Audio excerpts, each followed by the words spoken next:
नमस्कार दोस्तों, आज हम देख रहे हैं रसशास्त्र का एक और टॉपिक है पारद के बंध के बारे में। पारद का बंध होता है जो रसशास्त्र का एक इम्पोर्टेंट टॉपिक है। तो बात करते हैं व्हाट इज द पारद का बंध, कि बंध किसे कहते हैं। तो इसके लिए परिभाषा लिखी इन्होंने, इसकी डेफिनेशन है येन येन ही चांचल्यम दुर्ग्रहत्वम च नश्यति रस राजस्य संप्रोक्तो बंधन अर्था ही वार्तिकेयी। तो इन्होंने कहा है कि येन येन जिस जिस क्रिया के द्वारा चांचल्य और दुर्ग्रहत्व, कि जिस जिस क्रिया के द्वारा पारद की चंचलता का और दुर्ग्रहत्व का, मतलब लेने में जो कठिनाई हो रही है उसका जो नाश कर देता है, उसको हम क्या कहते हैं, पारद का बंध कहते हैं। उसे रस बंध भी कहते हैं, पारद का बंध कहते हैं। तो किस किस को कहते हैं कि जिस जिस क्रिया के द्वारा पारद की चंचलता और दुर्ग्रहत्व का नाश होता है उससे क्या कहते हैं, हम रस बंध या पारद का बंध कहते हैं। अब हम देखते हैं कि टोटल बंध कितने बताए हैं। तो इन्होंने पारद के जो टोटल बंध बताए हैं वो 25 बंध बताए हैं। टोटल कितने, 25 बंध बताए हैं। तो 25 बंध कौन कौन से होते हैं? हट आरोट आभास, क्रियाहीन पिष्टिका, छार खोट पोट, कल्क कज्जली, सजीव निर्जीव, सबीज निर्बीज, श्रृंखला द्रुति, बालक कुमार, तृण वृद्ध, मूर्ति जल, अग्नि सुसंस्कृत और महाबंध। तो अब हम देखते हैं इसकी ट्रिक, इसको याद कैसे करने हैं। 25 बंध को याद करने के लिए ट्रिक होती है कि हाँ, केपी के खोप में काका, किसके खोप में है काका? केपी के खोप में है। तो याद रखिएगा, हाँ से हट बंध, ऐसे आरोट बंध, ऐसे आभास बंध, के यानी क्रियाहीन, पी यानी पिष्टिका, के यानी क्षार बंध, के से स्टार्ट होना क्षार बंध, खो यानी खोट बंध, प यानी पोट बंध, मैं का कुछ भी नहीं होता, काका का यानी कैसे कज्जली बंध, कैसे कल्क बंध, कैसे कल्क बंध। फिर उसके बाद में देखिए काका ने क्या किया, खोप में काका था तो उसने सजीव निर्जीव सबीज निर्जीव निर्बीज के बीच में श्रृंखला बनाई, एक द्रुति से, एक द्रुति से क्या बनाई, इनके बीच में श्रृंखला बनाई। तो श्रृंखला कैसी बनाई? पहले बालक लिया, फिर कुमार आए, फिर तरुण आया, फिर वृद्ध आया। अब जब वृद्ध मर गया तो क्या बन गई, उसकी मूर्ति बना दी। मूर्ति कहाँ बनाई? जल में बनाई। अब उसके आगे क्या प्रज्वलित कर रहे हैं आप? अग्नि जला रहे हैं मूर्ति के आगे। ऐसे करके आप उसके आगे संस्कृत के पाठ पढ़ रहे हैं और इस प्रकार यहां से महाबंध बन जाता है। लास्ट में क्या याद करेंगे? महाबंध हो जाएगा। तो कुछ आचार्य जो होते हैं एक 26वां बंध भी बांधते हैं, इसे जालूका बंध कहते हैं। क्या कहते हैं? जालूका बंध कहते हैं। इसका मनुष्य के देह में प्रयोग नहीं होता, लेकिन स्त्रियों को द्रवित या वश में करने के लिए इसका प्रयोग किया जाता है। अब हम देखते हैं एक एक बंध के बारे में। तो हम देखते हैं हट बंध के बारे में कि व्हाट इज द हट बंध क्या होता है। कि जब पारद का आप सम्यक रूप से शोधन भी नहीं कर रहे हैं, पारद का आप सही प्रकार से शोधन नहीं कर रहे हैं, फिर भी बंधन बना दे रहे हैं उसका, तो वो क्या कहेंगे? हट बंध कहलाएगा। वो कौन सा बंध होगा? हट बंध होगा। इसका यूज करने पर, इस अगर हटबंध युक्त पारद का उपयोग किया आपने तो शरीर की मृत्यु हो सकती है, गंभीर व्याधि हो सकती है। अब हम देखते हैं आरोट बंध। आरोट का ध्यान रखिएगा कि इसमें सम्यक शोधन तो हुआ है, हटबंध में सम्यक शोधन नहीं हुआ था, इसमें सम्यक शोधन किया है पारद का। तो इस जो सम्यक शोधन युक्त पारद है उसमें कौन सा बंध होता है? उसमें आरोट बंध होता है। इसका उपयोग कहाँ करते हैं? क्षत्रिकरण के लिए श्रेष्ठ होता है और धीरे धीरे व्याधियों का नाश करता है, धीरे धीरे व्याधियों का नाश कर देता है। अब हम देखते हैं आभास बंध, कि इसमें आभास तो होता है कि पारद तो शुद्ध है, लेकिन जो धातु और वनस्पतियों का इसमें संयोग किया है वो क्या थी?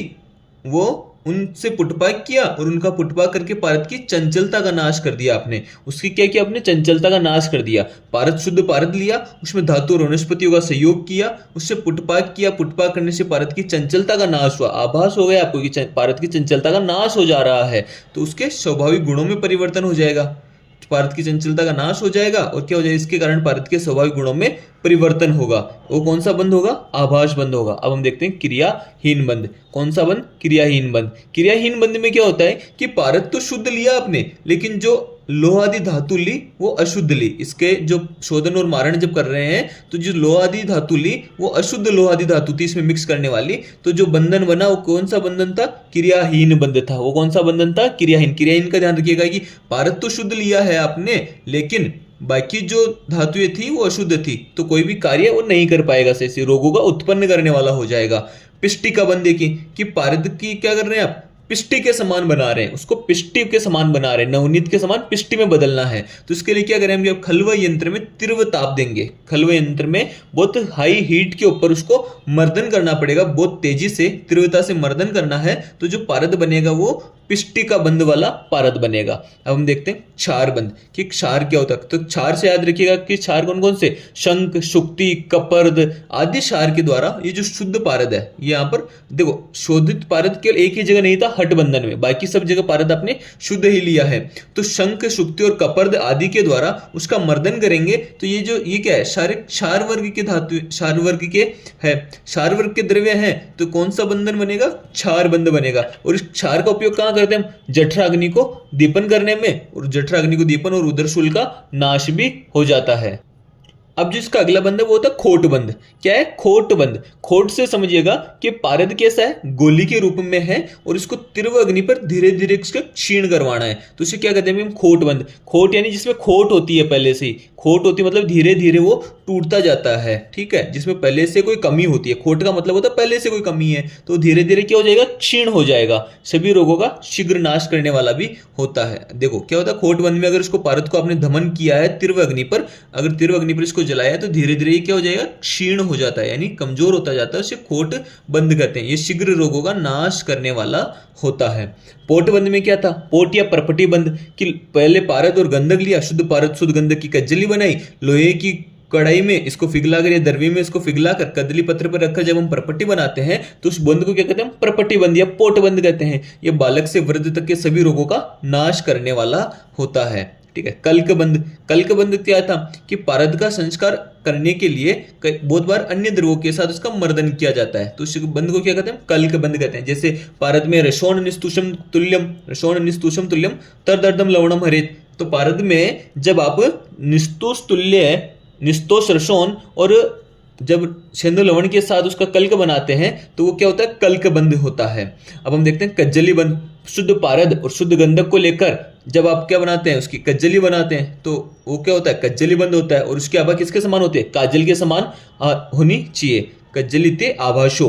सजीव बंद देखिए कि पारद देखो सजीव है, यानी पारद खुद अग्नि के ऊपर अगर आपने गर्म किया उसको तो उड़ जाता है। पारद की प्रॉपर्टी होती है, अगर पारद है तो उसको अगर अग्नि पर गर्म किया तो वो उड़ जाता है, तो इसलिए हम इसका प्रयोग नहीं करते, क्योंकि जरा व्याधि का नाश नहीं करता है, जरा और व्याधि का नाश नहीं करता है। लेकिन निर्जीव बंद क्या होता है कि जब आप पारद के साथ अभ्रक या गंधक के द्वारा उसका जारण कर देते हैं, पारद का अभ्रक या गंधक के साथ उसका जारण कर देते हैं। जारण करने के बाद जब धातु और वनस्पतियों की आदि की सहायता से, या तो धातु ले लीजिए, कुछ प्लांट वाले ले लीजिए, उनका संयोग करके जब आप उसको भस्म बना देते हैं, उसकी क्या बना देंगे, पारद की भस्म बना देंगे। अब इस पारद को जब आप अग्नि पर संयोग करेंगे तो ये पारद उड़ेगा नहीं, ये पारद नहीं उड़ता है, यानी पारद का आपने क्या कर दिया, उसको मार दिया है आपने। जो सजीव था उसको निर्जीव बना दिया है, किसके द्वारा, अभ्रक और गंधक के जारण के द्वारा, या फिर धातु और वनस्पतियों की सहायता से भस्म बनाकर। तो उसको जब अग्नि पर गर्म किया तो उड़ेगा नहीं। तो अब ये जो पारद है जिसका हम उपयोग करते हैं, संपूर्ण रोगों का नाश करने वाला होता है। हम चिकित्सा में भी निर्जीव पारद का, निर्जीव बंद पारद का उपयोग कर सकते हैं, क्योंकि संपूर्ण रोगों का नाश करने वाला होता है। अब हम देखते हैं निर्बीज बंद और सबीज बंद के बारे में। निर्बीज बंद क्या होता है, इसमें आप देखिए कि शुद्ध पारद का 1/4 पार्ट आपको स्वर्ण लेना है, एक पार्ट पारद लेना है, एक 1/4 पार्ट स्वर्ण लेना है और उसका जारण करवा देना है। और जारण कराकर इसमें समान भाग में गंधक मिलानी है। जब उसका जारण हो जाएगा पारद का, फिर उस पारद के समान भाग में उसमें गंधक क्या मिलानी है, गंधक मिलाना है। और इस गंधक से क्या बना लेनी है, हमने को पिष्टि बना लेनी है। गंधक की क्या बना लेनी है, पिष्टि बना लेनी है। और पिष्टि बनाकर स्राव संपुट करना है। स्राव संपुट करते समय ध्यान रखिएगा कि इस पिष्टि के ऊपर और नीचे गंधक समान भाग में फैलाना है। फिर वापस आपको गंधक लेना है, जो पिष्टि के ऊपर और नीचे समान भाग में गंधक रखना है। फिर इसकी जो भस्म बनेगी और इसमें जो बंद होगा वो कौन सा बंद होगा, निर्बीज बंद होगा। इसमें कौन सा बंद होता है भैया, निर्बीज बंद होता है। सबीज बंद के बारे में बात करें तो पारद का जारण करवाना है, पारद का जारण करवाना है। देखो निर्बीज में केवल एक स्वर्ण के द्वारा ही आप जारण करवा रहे थे, लेकिन सबीज बंद में पारद का जारण करवाना आपको अभ्रक सत्व से, स्वर्ण, रजत, ताम्र, लो, किस किस से, अभ्रक, स्वर्ण, रजत, ताम्र और लोह से, ये तो चार तो जो शुद्ध लोह वाली धातु हो गई उनसे, और एक अभ्रक सत्व से। इनके द्वारा क्या करवाना है, पारद का जारण करवाना है। फिर इस पारद की क्या करवानी है, अपने को पिष्टि बनानी है। तो इस पिष्टि के लिए आपको गंधक के द्वारा इसकी पिष्टि बनाएंगे, और जब इसकी पिष्टि बन जाएगी तो इसमें 6 गुना गंधक डालकर इसका मर्दन करेंगे, और मर्दन करने के बाद पुटपाक के द्वारा इसको पुटपाक करेंगे, मर्दन करेंगे, मर्दन के द्वारा पुटपाक करेंगे, स्राव संपुट करके पुटपाक कर लेंगे, और पुटपाक के द्वारा जब इसकी भस्म बनेगी तो जो इसमें बंद होगा वो कौन सा बंद होता है, सबीज बंद होता है। ये विपुल प्रभाव देने वाला होता है, ध्यान रखिएगा, विपुल प्रभाव देने वाला कौन सा बंद होता है, सबीज बंद होता है। अब हम देखते हैं श्रृंखला बंधन। श्रृंखला बंधन या श्रृंखला बंध क्या होता है कि जो वज्र आदि द्वारा मारित भस्म, देखो वज्र क्या होता है, हीरे के द्वारा और वनस्पतियों द्वारा, दोनों के द्वारा पारद की जो मारित भस्म वो लेते हैं। दोनों देखो पारद का किससे किससे मारण कर रहे हैं, वज्र के द्वारा और वनस्पतियों के द्वारा। इन दोनों के द्वारा जो पारद की जो मारित भस्म होती है, इन दोनों को समान मात्रा में लेकर घोट लेते हैं, समान मात्रा में लेकर मिला लेते हैं, घोट लेते हैं। तो ये क्या होता है, हमारे पास श्रृंखला बंध होता है। श्रृंखला में क्या है, 2 की श्रृंखला है, तो वज्र की और वनस्पति दोनों के द्वारा जो मारित भस्म है पारद की, उसको लेंगे, समान मात्रा में घोट लेंगे, तो जो हमारे पास बंध बनेगा वो कौन सा, श्रृंखला बंध होगा। ये जो बंध होता है वो लोहे के समान दृढ़ करता है, लोहे के समान दृढ़ करता है। दृढ़ इससे याद रखिए कि वज्र जो होता है वो हार्ड होता है, तो ये भी शरीर को क्या कर देगा, हमारे को हार्ड कर देता है। अब हम देखते हैं द्रुति बंध। जो श्रृंखला द्रुति पूर्वक बनाई गई थी, उसमें द्रुति का मतलब क्या होता है, पारद का संस्कार होता है। 18 संस्कारों में से एक संस्कार होता है बाह्य द्रुति। कौन सा संस्कार होता है, बाह्य द्रुति, जिसके फिर बाह्य द्रुति संस्कार कर लेंगे पारद का। जब पारद का बाह्य द्रुति संस्कार करेंगे तो उसको शास्त्रोक्त विधि से फिर उसकी भस्म भी बना लेते हैं। किस प्रकार, जिस प्रकार पारद की भस्म बनती आई है, हमारे शास्त्रों में जिस प्रकार बताई है उस प्रकार उसकी भस्म बनाएंगे, तो उसमें जो बंध बनेगा वो द्रुति बंध बनेगा। इस पारद का सरसप के 1/4 पार्ट भी अगर आप उपयोग करते हैं, सरसप के बीच का 1/4 पार्ट भी अगर इस द्रुति बंध पारद का आप उपयोग करते हैं, तो ये दुःसाध्य रोगों को भी नष्ट करने में सक्षम होता है। अब हम देखते हैं बालक बंध। देखो बालक, कुमार, तरुण और वर्ध 4 बंध है। इसमें चारों में हम क्या करते हैं, जारण करते हैं। किसके द्वारा, अभ्रक के द्वारा। चारों में हम जारण करते हैं अभ्रक के द्वारा। तो इसमें अभ्रक की क्वांटिटी पे देखना है कि बालक है तो अभ्रक समान मात्रा में लेते हैं, कुमार बंध है तो 2 गुना अभ्रक ले लेंगे, तरुण बंध है तो 4 गुना अभ्रक लेंगे, और वृद्ध बंध है तो 6 गुना अभ्रक लेते हैं। चारों में ध्यान रखिएगा कि बालक में तो केवल अभ्रक 1 पार्ट है, समान मात्रा में लिया पारद के, कुमार में 2 गुना अभ्रक लिया है, तरुण में 4 गुना अभ्रक लिया है, और जो वृद्ध बंध है उसमें 6 गुना अभ्रक लिया आपने। कितना गुना, 6 गुना अभ्रक लिया है। ये बात ध्यान रखिएगा। फिर उसके द्वारा जारण करेंगे, और जारण करके आप क्या बना लेंगे, भस्म बना लेंगे। तो इसमें देखिए बालक बंध में पारद का अभ्रक के साथ जारण करके भस्म बना रहे हैं। रसायन और रोगों के उपद्रवों को नष्ट करता है। जैसे बालक है, बालक उपद्रव करता है, तो बालक को बांध देंगे तो क्या हो जाएगा, उपद्रव का नाश हो जाएगा। और जो कुमार बंध है 2 गुना अभ्रक लेके जारण करके भस्म बना लेंगे, तो यहाँ जो बंध होगा वो कुमार बंध होगा। तो इसमें पारद का 1 चावल मात्रा भी अगर उपयोग कर लिया आपने 21 दिन, तो ये सभी प्रकार के पाप कर्मज कुष्ठ का संपूर्ण रूप से नाश कर देता है। ध्यान रखिएगा कि 1 चावल मात्रा का उपयोग अगर आपने 21 दिन तक किया है इस कुमार बंध युक्त पारद का, तो ये सभी पाप के कर्मज कुष्ठ जो भी है उनका नाश करने वाला होता है। तरुण बंध के बारे में देखिए, तरुण बंध में क्या लिखा है इन्होंने कि 4 गुना अभ्रक के साथ तो जारण करके भस्म बनाएंगे, तो ये श्रेष्ठ रसायन होता है, बल और वीर्यवर्धक भी होता है। इसका 7 दिन तक आपने अगर प्रयोग किया तो सब प्रकार के रोगों का नाश कर देता है। ये 7 दिन में प्रयोग करने पर सभी प्रकार के रोगों का नाश करने वाला होता है। वृद्ध बंध में देखिए पारद की 6 गुना अभ्रक लेंगे, जारण करेंगे तो भस्म बन जाएगी। जो भस्म बनेगी पारद की वो वृद्ध बंध वाली होगी। तो इसका देह सिद्धि और लोह सिद्धि दोनों देने वाला होता है, देह सिद्धि और लोह सिद्धि दोनों देने वाला होता है। अब हम देखते हैं मूर्ति बंध। मूर्ति बंध में पारद का अभ्रक के साथ जारण नहीं करना होता है। पारद का अभ्रक के साथ इसमें जारण नहीं होता है। मूर्ति यानी मर गया है, ये 4 होती है तो अभ्रक का जारण कर रहे थे, अब जो मूर्ति बन गई है तो उसमें अभ्रक का जारण तो होगा नहीं, लेकिन वनस्पतियों के द्वारा इसमें तीव्र अग्नि सहन करने की क्षमता उत्पन्न की जाती है। किसी भी वनस्पति के द्वारा इसमें तीव्र अग्नि की, हाई हीट को सहन करने की अगर क्षमता उत्पन्न करनी है तो आपको मूर्ति बनानी है, क्योंकि मूर्ति जो होती है वो हाई हीट को सहन कर सकती है। जल बंध में क्या होगा, शिला तो यदि जल से पारद का बंधन कर देंगे, कोई भी शिला तो यदि जल से पारद का क्या करेंगे, हम बंधन कर देंगे, जरा रोग और मृत्यु का नाश करने वाला होता है। अग्निबंध क्या होता है कि पारद को अग्नि पर दमन करते हैं और इसकी गुट्टिका बना लेते हैं। पारद का अग्नि पर दमन करते, डायरेक्ट अग्नि पर ही दमन करना है और उसकी गुट्टिका बना लेता है। तो इस जो अग्नि पर इसका क्षय नहीं होता है, बाद में क्या नहीं होता है, इसका अग्नि पर क्षय नहीं होता है। तो जो अग्निबंध युक्त पारद है वो खेचरत्व प्रदान करने वाला होता है। क्या प्रदान करता है? अगर क्वेश्चन आएगी खेचरत्व कौन प्रदान करता है, तो पारद का अग्निबंध प्रदान करता है। अब हम देखते हैं सुसंस्कृत बंध।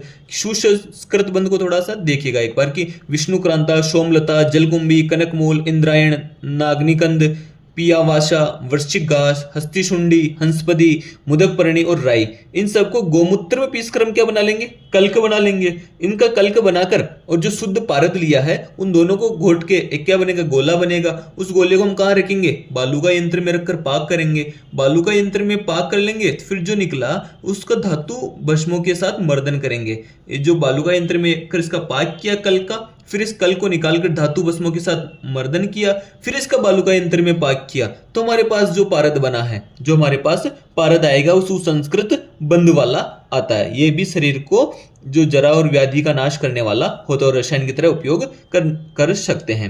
महाबंध में देखते हैं तो महाबंध में क्या होगा कि महाधातुओं का उपयोग करना है, महंगी महंगी धातुओं का उपयोग करना। और महंगी महंगी धातुएं कौन सी होती है? स्वर्ण और रजत होती है। महंगी महंगी धातुएं कौन सी होती है? स्वर्ण और रजत होती है। पारद का स्वर्ण और रजत के साथ दमन कर लेंगे। महाबंध है यानी महंगी महंगी धातु का उपयोग कर लीजिएगा, दमन कर दीजिएगा, फिर उसको स्वांग शीत होने दीजिएगा। फिर जब शीतल हो जाए, अगर फिर आप उसके वापस दमन करते हैं तो उसके भार में कमी नहीं आनी चाहिए। महाबंध का मतलब क्या है कि पारद और स्वर्ण रजत के साथ जब आपने उसका दमन किया है, फिर उसको जब शीतल कर लिया, फिर जब उसका वापस आप दमन कर रहे हैं तो उसके भार में कमी नहीं आनी चाहिए, भार में कमी नहीं आनी चाहिए। और घिसने पर मेल ना देता हो, जब आप वो पारद घिसेंगे तो वो हार्ड हो जाता है, तो हार्ड होकर जब उसको घिस रहे हैं तो वो मेल ना देता हो, मेल ना देता हो और लवण की तरह बिखर भी जाए। वो किसकी तरह बिखर जाए भैया? लवण की तरह बिखर जाए, तो वो कौन सा बंध होता है? महाबंध होता है।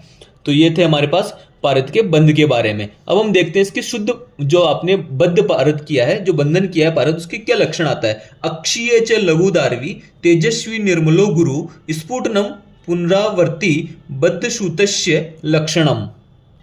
तो ये क्या होता है हमारे पास? अक्षीय यानी जिसकी क्षीण नहीं होता है, जो क्षीण नहीं होता, इसके भार में कमी नहीं आती है। लघु दार्वी यानी जो आसानी से पिघलने वाला होता है। तेजस्वी होता है, निर्मल होता है, गुरु होता है। स्फुटनम पुनरावर्ती, स्फुटन में अगर ये फूट जाए तो उसका वापस बंधन किया जा सके। स्फुटनम पुनरावर्ती बद्ध सूतस्य लक्षणम, सूत किसका? पारद का पर्याय होता है। तो जो बद्ध पारद है उसका ये लक्षण बताए गए, 6 लक्षण बताए। अक्षीय, लघुदार्वी, तेजस्वी, निर्मलो, गुरु और स्फुटन पुनरावर्ती और स्फुटन पुनरावर्ती। धन्यवाद दोस्तों।